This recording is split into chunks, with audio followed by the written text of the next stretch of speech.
Good morning, everyone. One of the tensions I think that many of us experience in life is that we are taught by Jesus to behave in a certain way, and yet we need to live in this world.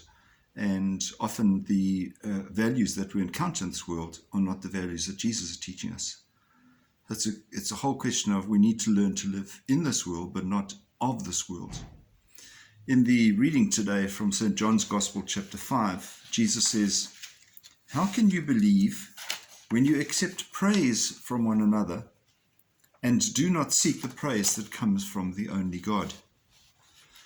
Saying, when you're living in this world, you're running around trying to find the praise of other people. You're trying to achieve things and get recognition in this world, but you're not actually getting recognition or looking for the recognition that God might give you. There's the tension. There's the difficulty. It's a question that we need to, yes, live in this world, but not achieve things at any cost.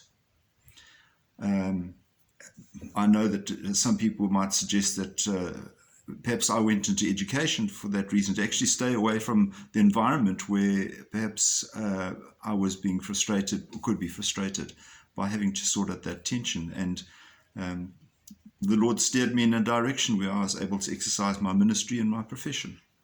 And to be a deacon as an educator at the same time was a real privilege. So where are we in terms of resolving that? Well, it's perhaps just so much not what we do, but how we do it. We can congratulate people for achieving things well, but then we can encourage them to use the right values to achieve them. So it's not a question of simply saying, okay, you have made a lot of money, well done. You'll say, how did you make that money?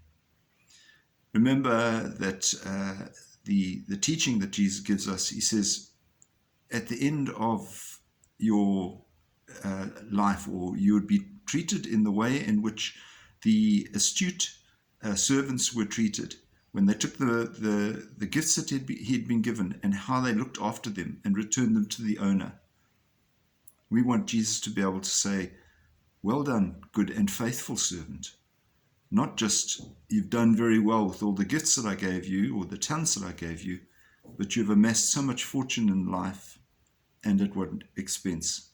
Always remember that we are answerable to God and that we need to be honest in our dealings every day. Great challenges.